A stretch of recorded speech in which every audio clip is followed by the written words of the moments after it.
And that was kind of an eye-opening aha moment of, we can do this. We can scale. We can have that life and have a business and trust our people and have systems and processes, but not lose the art and the heart and the soul of the beer and the community and the culture that we were creating. And so about that time, I had contractors in different businesses come to me and like, okay, how did you do that? Because we see you with a kid, we see you traveling, we see you hanging out in the tasting room, we see you throwing these events, but you're not stressed, you're not working a lot of hours, you're like hanging out, you're going on trips, like what did you do? And so that's kind of when it birthed a program where I was helping different people, contractors mainly, really systemize their business and make money along the way and really calm down the chaos. Liz Chism is a lifelong builder and entrepreneur who turned a 100-hour grind into a thriving, systemized business. After growing a multi-million-dollar brewery, she now helps business owners escape overwhelm and build companies that run without them.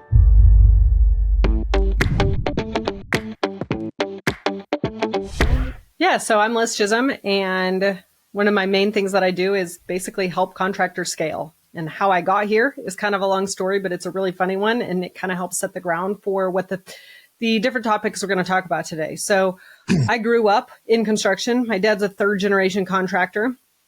And before the show, we were actually talking about my kids and his kids and the fact that I homeschool. And it's nothing as a surprise because I was also homeschooled. And that gave me the privilege to work with my dad 2 to 3 days a week, starting at 9 years old. Now, my parents didn't believe in allowances, but my dad believed in paying us if we worked for him. So it was kind of the way to make money as a kid is to go work for dad. And so I grew up swinging hammer. He was a floor covering contractor for a while, so I started doing that. Then he started building custom homes. So I've helped him build many custom homes. I remember when I was about 14 years old, I started taking over his QuickBooks. And it was on those big old computers that were a dinosaur compared to what we use now. And I'd go in there and I'd pay people and I'd run payroll and I'd put in the bills and I'd put in the receipts and all that type of stuff. And so I've really been in the construction industry for about 30 years. I know I don't look that old, but you can do the math.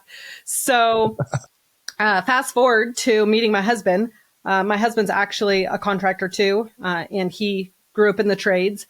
And we decided to become homebrewers. So we kind of shifted gears, went out of construction, built a brewery, built a multi-million-dollar internationally award-winning brewery. And I was the head brewer. So I did all the beer making. I did all of the operations. I did all the recipe designs. We barrel aged. We created sour beers. Yes. This is why I had to tell you the whole story. Yeah, you certainly A, don't look like a contractor, and B, don't look like a brewer. But anyway, you must have gotten rid of your beard. Yeah, I shaved right before the call. So anyway, so we ran that for 5 years, and I was like anybody else. You know, you learn how to work with your hands, you learn how to do things, and so you end up doing all of it. You work in your business, not on your business. And working in your business ended up scaling my time to about 100-hour work weeks. And of course, I didn't have kids at the time, so it seemed fine. You know, I was building my dream. But then I ended up getting trapped in my business, and my husband and I wanted to start a family. So we were like, okay, well, what are we going to have to do in order for me to not work 100 hours a week and actually be able to start a family? And that's when I figured out how to put systems and processes into place. And it wasn't an overnight fix, but it definitely was a lot of trial and error of trying to get my employees to follow my systems and processes and try to get all of the things that were in my head and how I brewed, because it is an art and a science. Same thing with construction. It's an art and a science. Like, how do you get it out so somebody can follow it? And it took us a couple of years to do that. But when my daughter was born and we were able to, you know, start distributing a little bit further, we started internationally distributing. So we've sent a lot of beer to China, and the China distributors actually paid for a trip for us to go out there and speak all over China and run a distributor conference. I mean, we literally traveled all over China. And so leading up to that point in time required our business to run 100% on its own, because in China, Google does not work. You don't have cell phone service and you're 17 hours difference. So your brewers calling you saying something's wrong is not going to work. Your tasting room staff calling you because a keg doesn't work is not going to work. for running your business. And so we had to systemize every single area of our business. And we successfully went to China for 2 weeks, had our phones completely turned off, and came back, and our business was thriving when we came back. And that was kind of an eye-opening aha moment of, we can do this. We can scale. We can have that life and have a business and trust our people and have systems and processes, but not lose the art and the heart and the soul of the beer and the community and the culture that we were creating. And so about that time, I had contractors in different businesses come to me and like, okay, how did you do that? Because we see you with a kid. We see you traveling. We see you hanging out in the tasting room. We see you throwing these events, but you're not stressed. You're not working a lot of hours. You're like hanging out. You're going on trips. Like, what did you do? And so that's kind of when it birthed a program where I was helping different people, contractors mainly, really systemize their business and make money along the way and really calm down the chaos. And so that's the full circle story on how I am where I am today. So I've got to ask a couple of really important questions, especially for Australian listeners. What type of beer were you brewing, and what was your number one, what were you known for? So we were known for 2 different beers, our IPAs, which were West Coast IPAs. Yeah. I made hazy IPAs. They're not my favorite. I'm a true West Coast IPA fan. Our favorite one had Mosaic and Simcoe hops. I also liked Citra hops. But, you know, that was kind of my sweet spot. It was a bully pulpit IPA is what we called it. And it was 80% Mosaic and 20% Simcoe. So it balanced out the fruitiness and still got that like resin, piney type strength behind that fruity Mosaic flavor. The other one was sour beers. So we did a lot of Belgian type beers with natural fermentation, not the kettle sours, but the actual barrel aged sour beers. And we did a lot of bottled releases with that. And that's actually what we sent to China because it could travel on a slow boat and be better in China than it was in here because it had time to really sit and mature and age in the bottle. So those were basically our 2, but we also experimented with a lot of different beers in our tasting room and had a lot of different varieties just because I got bored with brewing the same stuff all the time. Yeah, it's interesting. When I mentioned you offline, like I spent a bit of time over there, and I ended up in Washington State and right on the Hood River there, which was, as I'm told, like one of the pioneering areas for craft beer back in the day on the Hood River there with Full Sail Brewery and all these kind of things. And it was an amazing experience. That was 20 odd years ago, sort of right at the birth of it all, you know? Yep. Yeah, no, it's cool. Yeah, a lot of it. There's so many of those little microbreweries now kicking off all over the world, which has just been awesome. So, love that. Anyway, I digress. I guess it seems like there's a lot of parallels that can be drawn between completely different verticals in relation to systems of the thing that are going to be able to drive you freedom and success, scale. Yeah. 100%. I mean, honestly, when it comes down to scaling a business, there's really just a couple of key principles that you have to think about. And they apply to any business. I've just happened to apply them to brewing and now construction businesses, but it really applies to all of them. And it's understanding the product or the service that makes you the most money and going after that. The Pareto principle is, says that there's 80% of your business is going to come from 20% of your clients, and 20% of your business is going to come from 80% of your headaches or the people that don't really make you a lot of money. And so really honing in and deciding which types of services you do that make you the most money. For instance, I work with a contractor who did sunrooms, basements, bathrooms, and kitchens. So he's kind of a general remodeling contractor. And we did a profit audit where we figured out how much profit he made on each type of job across 6 months to really understand the averages. And hands down, his bathroom remodels made him 42%. And everything else was anywhere from 10 to 20% profit margins. And so we just stopped doing jobs and he just focused all in on bathrooms, and his profit went through the roof. That gave him the revenue to then go branch out into kitchens at some point in time. And he's now dabbling back into kitchens a little bit more, but he has the profits. He has the business coming in. He has the the revenue right there that he can then go scale and systemize something else. And so instead of trying to systemize all different types of jobs, he just focused on bathrooms. Sure. Yeah, it's interesting. We see this a lot because we're also a digital marketing agency for trade businesses, and when they're coming to us, we're like very often they kind of want to be, they try to be too much to everyone, too much to too many, you know. And so part of the journey is, okay, well, how do we identify? And especially when you're talking marketing as well, or especially when you're talking about like paid marketing, like running ads and things like that, because it's very hard to run paid ads to be general, like, oh, contact us for all of these things. Like, whereas if it's a specific campaign that's talking to a specific service in a specific area to a specific person, you know, it's like a lot easier to get marketing saturation, which then obviously, you know, lends itself to being able to, you know, cross-sell and upsell into other services, which is part of that whole lifetime value conversation, which is not obvious initially, especially when people are coming to you like for leads, but it's very important when they understand that, you know, that initial job that you win from that customer doesn't have to be the end of the conversation. Exactly. And that's where your follow-up systems have to be really buttoned up tight, or else they have no idea that you can do a kitchen. You just don't advertise it. You don't lead with that. Yeah. Well, and this is, I think as well, you know, like the initial point of conversation, like when you especially from a marketing perspective, like when you're generating that initial conversation, it's like, I think this is where a lot of businesses fall over as well. In my experience, they don't own that flag as a trusted advisor well enough. Like when people come to them and say, I'm looking for this, they go and give them that. And truth be told, we fell into that. We fell for that problem ourselves, you know, in the early stages, where people would come to us and they'd say things like, oh, we want a website. And we'd say, cool, here you go, here's your website. And they'd be like, well, why isn't our phone ringing? And I'm like, well, because you don't have any marketing. They're like, well, we've just got the website built. And we're like, right, okay. So people think that getting a website built is going to make their phone ring. So I just say to you guys out there that are listening and watching this, you know, don't think for a second that you're like people aren't coming to you as the advisor. Like you have a responsibility and an obligation to be able to steer them in the direction of the things they actually need to get to their outcome, not the thing they're telling you they want. 100%.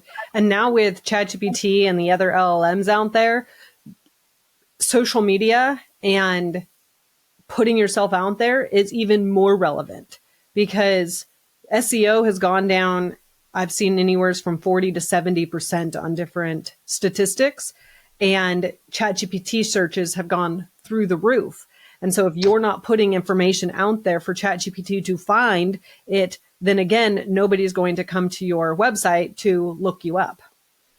So on that, I have been on the hate fence for SEO for many years, even as someone that provides that service, and not necessarily because it doesn't work, but just because the general dynamic of the results people are looking for, which is normally more phone calls and more inquiries, doesn't really lend itself to SEO. However, with the insurgence of LLMs over the last 2 years, we've seen a huge spike in SEO, which is coming through GEO, which is basically generative optimization. So people using search engines to ask questions. So they're essentially treating platforms like, you know, Gemini or ChatGPT or whatever it might be as a point of referral reference. They're saying, hey, who can I speak to in this area that does this thing? Mm-hmm. And for that to happen, you need to have content that lives on your website and things 100%. Like that, which can enable the search engines to find it.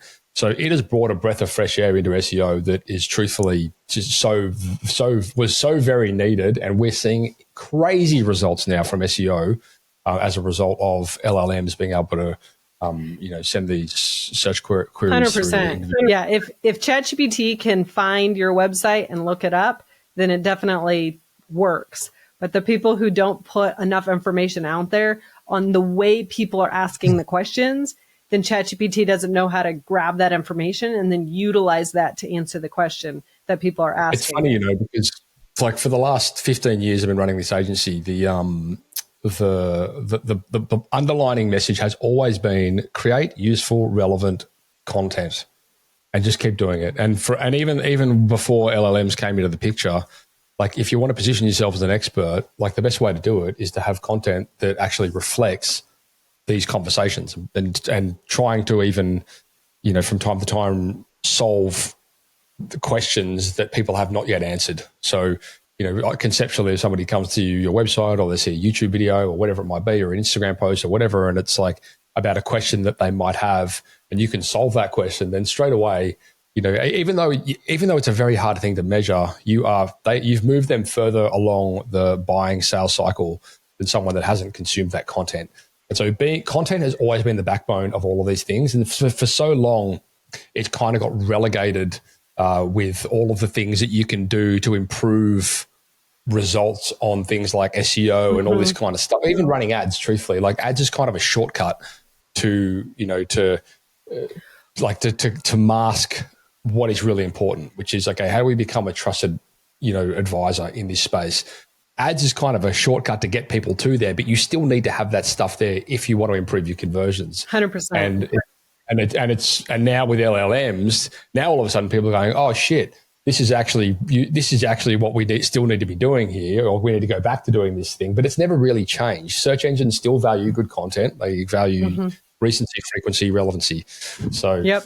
And that's why I also teach how to basically take blog posts, but make them into videos. So the owner or the person who's the face of the company is in front of a camera to build that trust, and they provide value. And then instead of putting those videos as ads saying, hey, click this button to book a call, to schedule a free estimate, to get a free quote, to whatever it is, there's actually no call to action. We just run them as video view ads. And so that's how we can actually build a huge audience on social media that's super cheap. So some of the guys, like I've got people who own a debt company, and they ran just a value-based 1.5, almost 2-minute video. And we did it as a video views campaign on social media.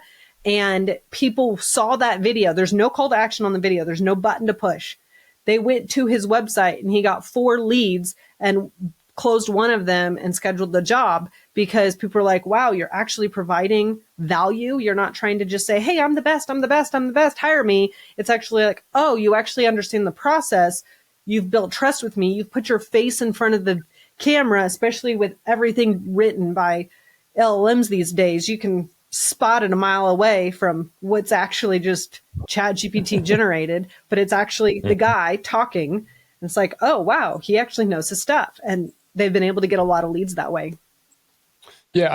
And this, I mean, we're probably segueing a little bit, but it does sort of, for years I've been talking about like the ecosystem of search, and essentially, how, you've got direct marketing, which is kind of like, okay, whatever we're doing here to like gain the lead. And then you kind of got brand awareness marketing, which is, okay, well then once we gain the lead, what are we doing in terms of strengthening our position and likelihood of them becoming a client? And it's extremely relevant when you're talking about project-based verticals, like you mentioned your other client with bathrooms and kitchens and renovations and those kind of things, because they're not such a reactive service where somebody's like, oh my God, I need to get my bathroom renovated tomorrow, as whereas block drains are like, well, my drains are blocked, I need someone here within the hour, Exactly. So there's definitely a lot of opportunity to unpack there. And, it's something that, I've definitely been super passionate about over the years, and helping businesses develop and scale, and tying in, the obvious things, which is, okay, well, we can run some ads here and generate you leads, but then the non-obvious things are, okay, well, what's happening after that lead's been generated?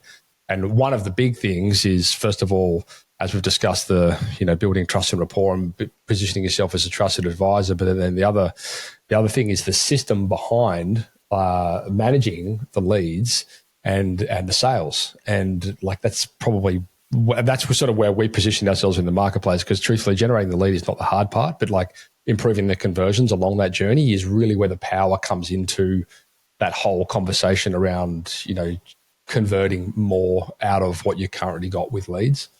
100%. Yeah.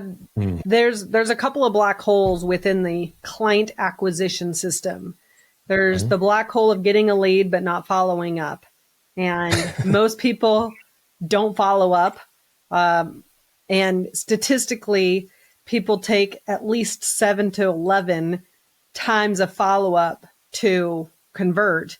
I've also seen statistics where people need to see 7 hours of content over 4 platforms. 7-11-4. Yep. Over 4 platforms, and over 62 to 67 days or maybe it's 63 to 67 days. Like, it takes a while for people to realize, like, is this somebody I should trust or is this not somebody I should trust? But once they become a lead and you followed up with them, then the next black hole ends up happening when you go and do an estimate and you look like everybody else. And so unless you're the cheapest contractor, you may or may not get the job. And so how do you build trust at that point in time? And so some of the things that we do is, again, more video, because you talk through the estimate, you record the estimate, you send notes about what you're going to do and how you're going to do it. And people go, oh yeah, you did catch my vision. You do understand what I want. And that's going to build rapport versus, oh, this one guy, I don't know if he's going to actually do the work that I want him to do. He's saying, oh yeah, I can do it, but people don't really want to hear yes, yes, yes all the time. They want to make sure that you are actually understood. And so once you get that, you can then charge whatever you need to charge because you've positioned yourself as the trusted contractor who's going to fulfill the work the way that is dreamed about by the client. Yeah, exactly. Don't tell me, show me. Exactly. Mm-hmm. Yeah. So it's good that we have the similar sort of experiences in different markets because it's I feel like sometimes when I say these things to my clients and it's sort of like coming from their dad, they just don't want to necessarily hear it, but what's good having it enforced by someone else. 100%.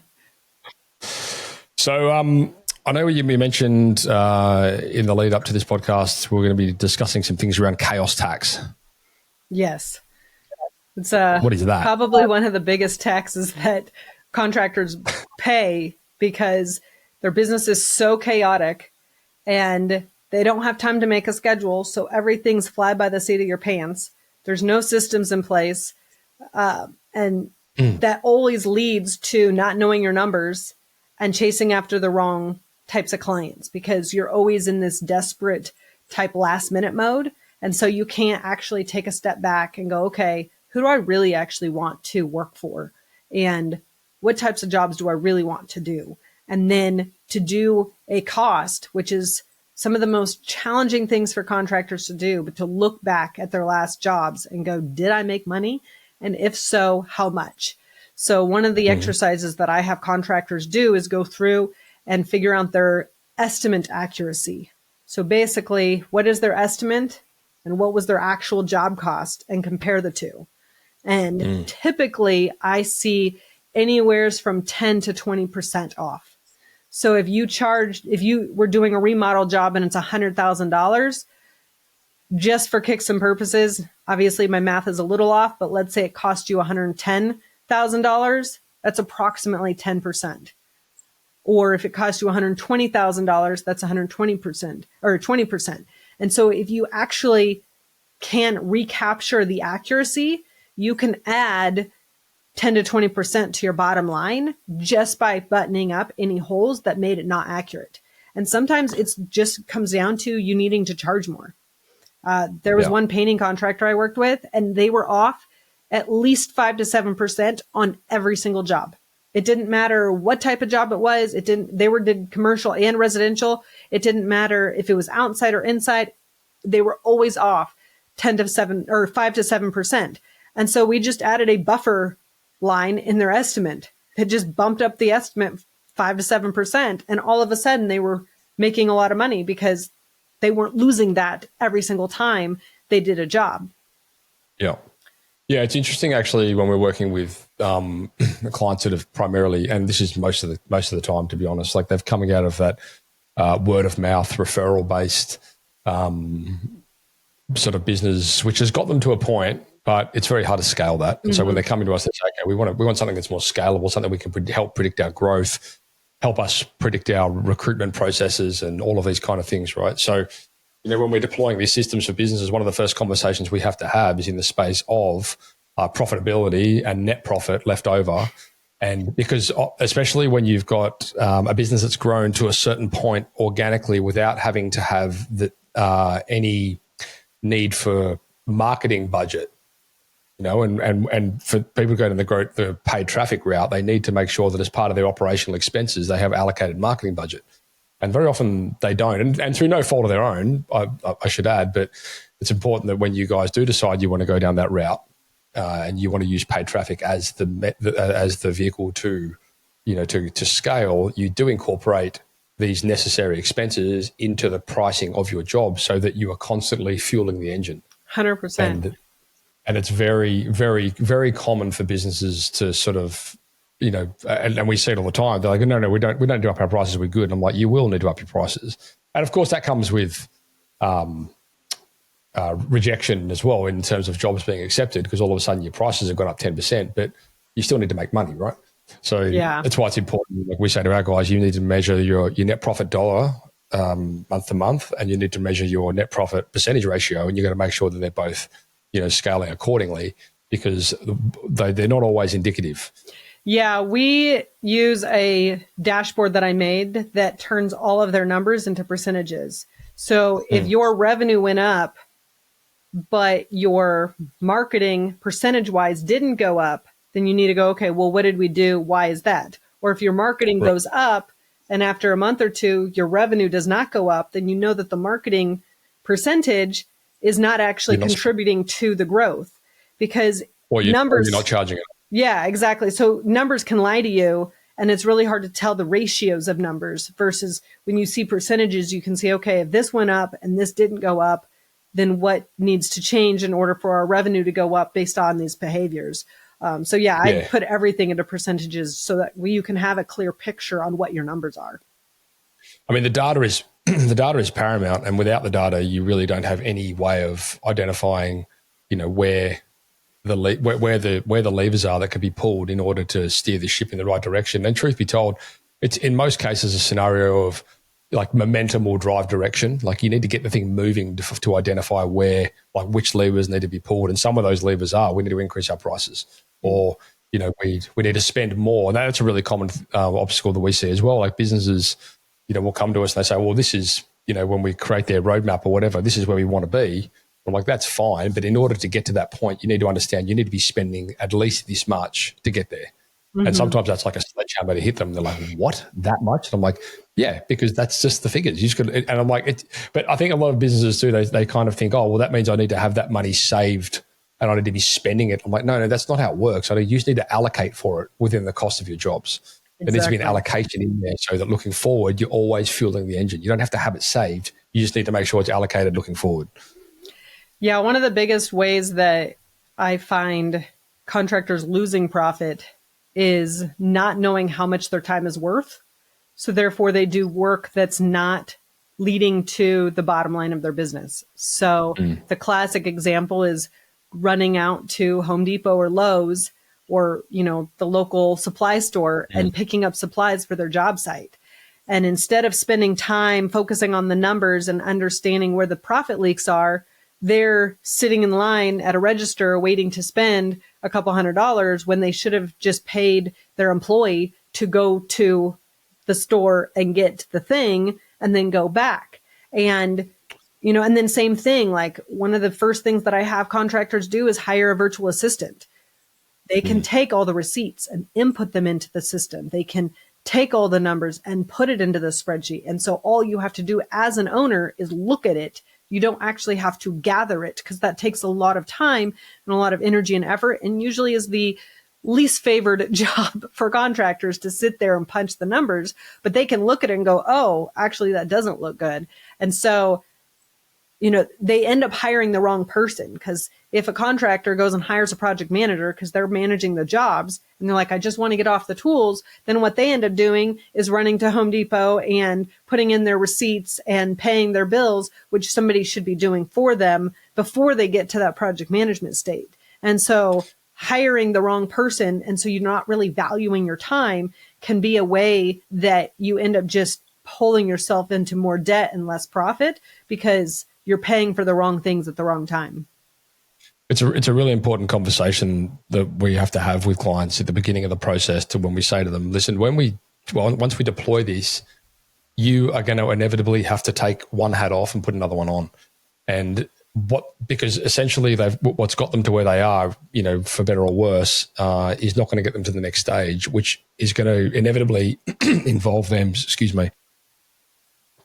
spending time on things that are more valuable to the business and more important to the outcome which they've defined. And one of those things that we see very, very often in almost every scenario is the fact that they need to be focusing their attention on like sales and closing the jobs rather than being out on the job doing the thing.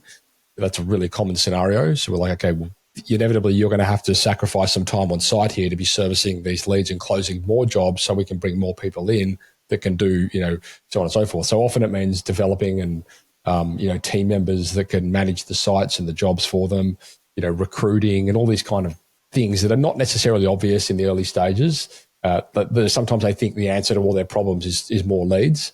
And it's often the cause of most of their headaches if they don't have like the right sort of stepping stones in place along that journey. Yeah, one of the things I have contractors do when we're starting to look at their numbers and they don't really know much, they're like, look, I'm making money. Look, it looks great on paper. But what they don't factor is the fact that they are wearing that many hats. And so they should be paying themselves for that project management hat when they're on the job site and then taking that off and putting their accounting hat on when they're punching the numbers and then taking that off and putting their CEO hat on. And so they're only paying themselves one salary, but they're not allocating enough money within their job, within their business to pay for anything else. And so there is no money left over to pay for a project manager or to pay for a bookkeeper or to pay for anybody else. And so what I tell them, I'm like, you have to pay a project manager for this job. If you work 15 hours on this job and you're going to pay a project manager X amount per hour, then that money is going to be charged to the job and put in a savings account for when you hire someone. Because then you have the money there. And as they ramp up and, actually take over the responsibilities that they need to, there's obviously that training period. You have the money to pay them while they're training and you're not scrambling going, okay, now I got to make more money. I've got to be doing the sales. I've got to be paying these things. And all of a sudden it's just more chaos. But planning ahead is one of the hardest things for contractors to do, but it's actually one of the things that reduces the chaos in their business so that they can scale without the chaos. It's also insanely refreshing once you do create a plan, how easy it is to reach your outcome. And I've been through this myself over the years where I was like, wow, so all I've got to do to get to that is these things consistently. It's not like sometimes it seems like it's this outrageous, target and goal, but realistically it's just like doing the small things consistently and having a plan around doing them. And, it's quite a revelation to businesses when I can see that actually in action. Yeah. I'm huge on cadence. Like, how do you actually implement these into your everyday lives? What needs to happen? So I was on the call with one of my clients today, and he was going through what his next 90-day plan was. And we broke that down into what he needs to do each week. And that, at the end of the call, it was like, this is what I have to do this week. And I was like, okay, so when are you going to actually do this week? Because we can say, oh yeah, we are going to do it. But if we don't put it into our schedule and put it within the rhythm of our day, then it won't ever happen. They've done studies where, they had two different groups of patients who had knee replacement surgeries. And one group, they just handed them the manual and was like, here's the exercises you need to go do when you get home. And, you'll recover from your knee replacement surgery. And they just handed it to them. And in construction, it'd be like handing your employees some SOP that you wrote and hope that they actually read it and follow it. The other group of patients that had knee replacement surgeries, they said, okay, here's the exercises that you need to do. And then when are you going to do them? Oh, I'm going to do the standing and sitting 3 times every time I sit down and eat food. Okay, so that's attached to a habit that's mealtime. And then I'm going to walk the block because I'm going to go check the mail that's down the street. Instead of driving there, I'm going to walk there. And so in their minds, they had the plan that was attached to their daily rhythm. And so with that, they looked at these two separate groups of patients, and their group of patients that were just handed all the exercises never did any of them, and their knee replacement surgery was not successful. And then the other group where they just walked through just a couple minutes of like, when are you going to do this? How is this going to go into your daily life?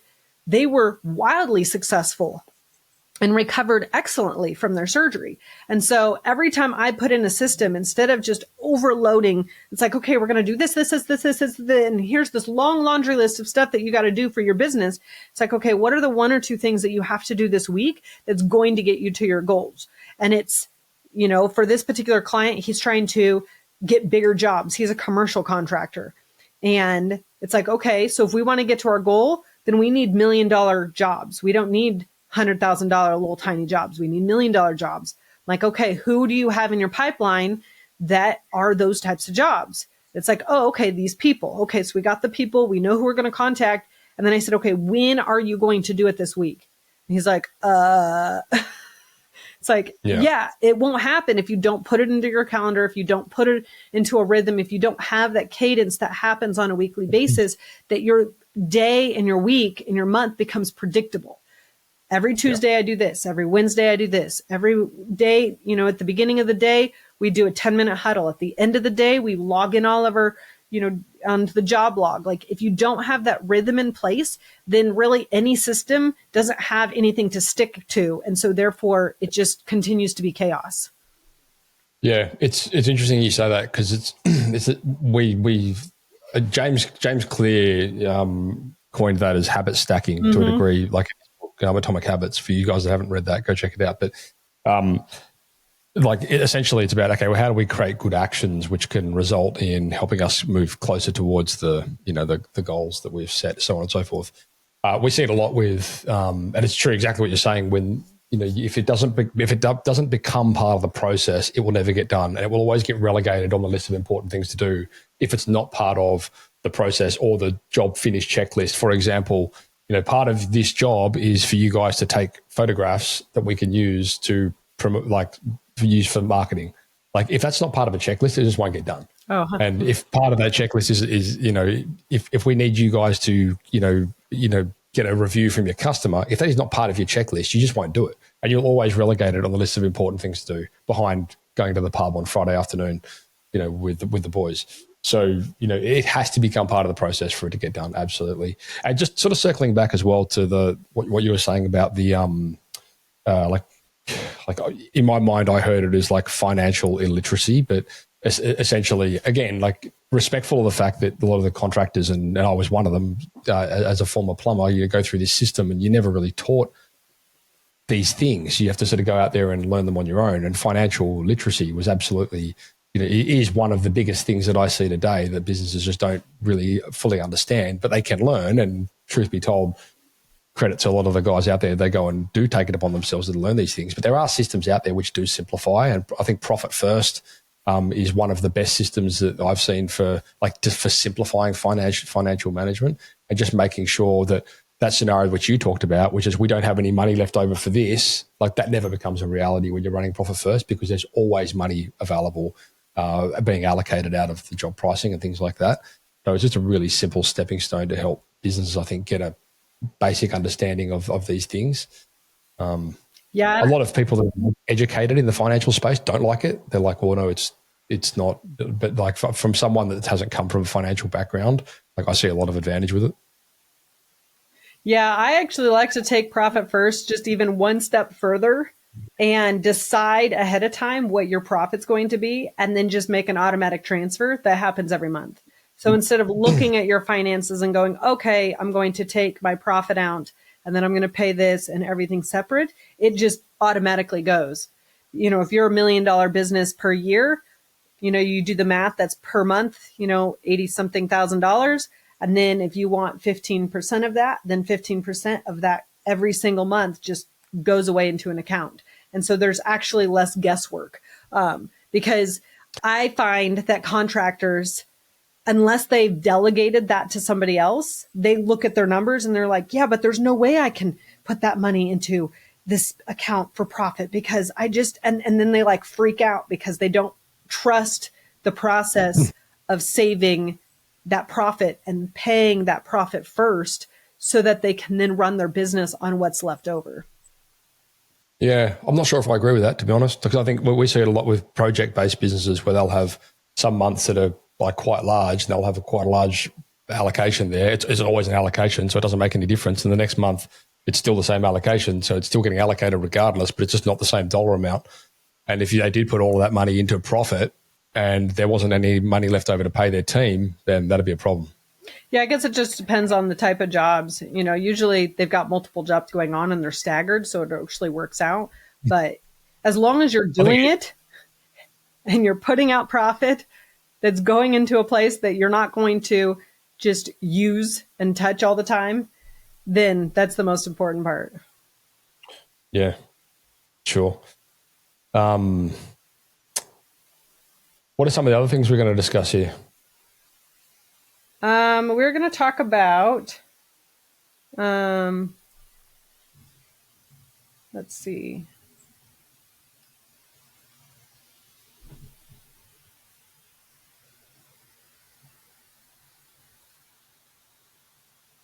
It'd be good to unpack, I think, some of the dynamics around project timelines and like deadlines that come into like realistic and unrealistic project deadlines to manage funds and manage costings appropriately. I see a lot of businesses sort of blowing out on scope creep and things like that. And at the end of the day, as a result of poor data, not setting realistic expectations, maybe putting too much strain on fulfillment teams where they shouldn't be. Yeah, so scheduling is probably the biggest hurdle with fulfillment and one of the biggest complaints from clients. So even in my circles of just talking to homeowners and them talking about how they hired a contractor and the contractor said it would take 3 weeks and 3 months later they're still under construction, is definitely a big, huge thing that needs to be systemized. I think a lot of times it comes down to a couple of different things. One, contractors schedule jobs as if nothing is going to go wrong and everything is going to go perfect.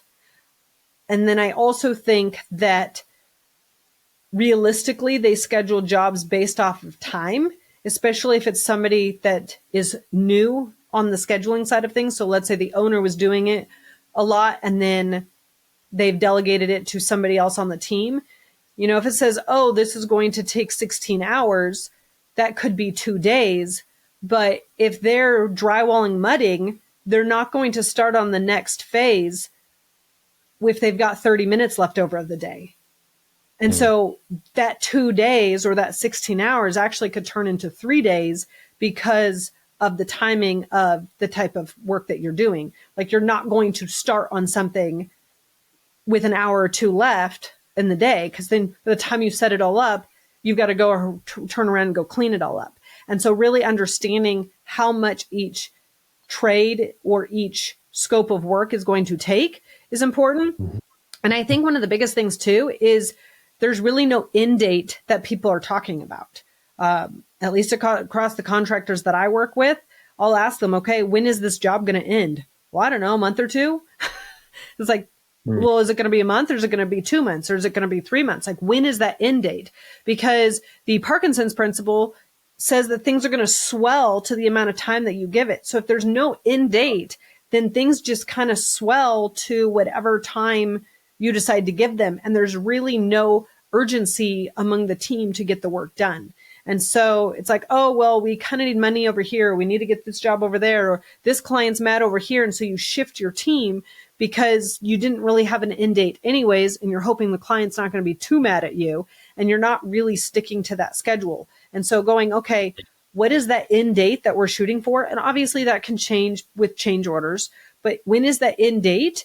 And then bonus on top of that. So like if you finish a day early, then how much extra profit are you making because you actually did finish early?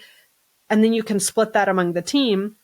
Usually like 33% is a good amount to give to the team and then keep the other 6%, but be able to really know what that end date is. And then every single week, even every day, depending on how long your jobs are, compare the progress to that end date and go, okay, is this going to be hit or do we need to make adjustments? And then have that feedback loop of, wow, anytime we have a job that's going to be this scope, we need to make sure we add a couple extra days. And so when you start learning from the past and you start having a really strict end date, magically, somehow, jobs actually end up finishing on time because everybody knows what that is and you've aligned everyone's goal to that end date. It's interesting, actually. I did a podcast back in March with Catherine Howard, who's the CEO of Lee's air conditioning in Fresno, California, and they doubled their business from 30 million to 70 million or something along those lines organically in the space of 12 months, and they didn't put any more team on. In fact, they took one of their fulfillment team members out. And I was asking her how she did that. She said, well, basically people will do what you pay them to do. So, before, we were just paying them to show up and work their 8 hours or whatever. And then when we went to them and said, hey, would you work twice as hard if we paid you twice as much? And they said, yes. And so all of a sudden then the dynamic within the business shifted from, okay, well, you're here to do your 8 hours of work to you're here to deliver this outcome. And they pretty much doubled their capacity and they were getting paid a lot more to do it, but everyone won. And so that conversation around incentivizing your team members, I think, is really important. And that's one lesson that I've learned as well. Like, your team members will do what you pay them to do, for better or worse. If you pay them to show up for 8 hours, they'll do it. If you pay them to do a certain thing and you incentivize them for that, then they'll do that. And it's quite empowering that way because you don't really put a cap on them financially when you do have a model around that works really well. We do a little bit of both. So it kind of depends on the trade. A lot of them. Well, by law, you have to do both. You can't just, especially in Australia, you can't say, we're only going to pay you like incentives. Like, you have to have an award wage. But yeah, so that's why a bonus pay or like a performance pay is really important. But I think too, just having a culture of accountability and having the communication in place is what people want. If you think about A players, and A is in a grade, and you don't want B players or C players, people who got A's in school wanted to know how they could get an A in school, and then they worked towards getting the A in school. They didn't just randomly show up and never study and never look at the book and hope they got an A. It was like, no, I'm going to try hard. I'm going to study. I'm going to do the things that are necessary in order to get that A. And that's the same thing with A players in a business. Most people don't quit businesses, they quit managers. And so having a cadence where every morning it's, okay, what is the goal for today? Where are we going to try to get? And, if they finish early and they got to the goal, then have them leave early and pay them for the 8 hours that they work. But have that goal. I know when growing up and I was working with my dad, it was always like, okay, this job, we need to be completely demoed by the time we leave today. And I was like, oh, okay, I know what the goal is. And so you'd start thinking in your mind, oh, wow, we're lunchtime and we're not halfway done. We better step it up a notch because we got to get this thing demoed by tomorrow morning, before we leave tonight, because tomorrow morning something else is happening. And so we need those milestones. But a lot of times those milestones are not communicated. And so it's really just workers floating through the job site, sort of working because they don't know what the objective is or what the goal is.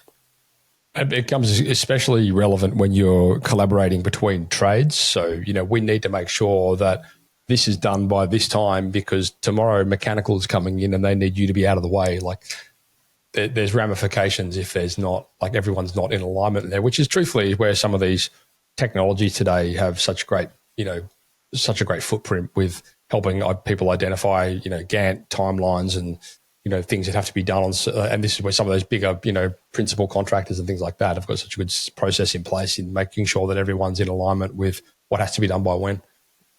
Yeah. And honestly, even just the owner, if he's trying to become a CEO and get himself from being in the business and work on the business and step out of that chaos, just sitting down and scheduling out the jobs for an hour is one of the most time valuable things that can be done versus putting it off and putting it off and putting it off. And all of a sudden you've got workers coming. So then you're constantly playing catch up and you're constantly behind and you're constantly trying to put out fires because you didn't plan accordingly. And it's not that they don't know how to plan accordingly. They just didn't take the time to actually set up the job correctly with the schedule in place, communicating everything to everybody, and then starting the job on the right foot. Liz, I feel like we could probably talk for days on these different dynamics, but respectful of the time of the day and so on and so forth, we should probably get to closing this one off. Is there anything that you think that we haven't covered or anything that we should just cover off on before we wrap up? I think we've covered most everything. I think if you're a busy contractor in chaos, like just take a deep breath and start focusing on the most immediate constraint and work your way from there, because you don't need to solve all your problems at once. Just solve the next problem. That's always my message too. It's just like, just take time to breathe and strategize, like an hour a week, just sit down and like stick to the plan. And it's very refreshing how quickly things sort of fall into place when you do that. Yep. Liz, where can people get hold of you? I'm on social media and people can go to my website at lizchism.com. Cool. I'll have links for all you guys out there to Liz's website and then social handles and so on and so forth. So just head across to the siteshed.com and search Liz, Liz, and this will inevitably pop up with those links. So Liz, thank you so much for your time. Listeners and viewers, if there's anything we haven't covered off on or anything you want to expand on, let us know. I'm sure I can coax Liz to coming back on the show and answering some of those questions. But Liz, thank you for your time. I'll let you get on with your evening. Thanks for having me. And that is a wrap. Hey guys and girls, how would you like all of the value adds left behind from our podcast guest all put together in the one spot? We've pulled every tool together, every template, every resource shared on the show, and we've packed them all into the Tradie Academy. It's free to join and it's built by the team behind the SiteShed and tradiewebguys. Inside, you'll get marketing tips, business tools, and first access to future resources, all in one simple dashboard. Just head across to tradie.wiki/pod. That's tradie.wiki/pod. The link's in the episode description. And once again, you just log in once and then you're all set. And if you want to get notified of upcoming episodes, hit subscribe or follow.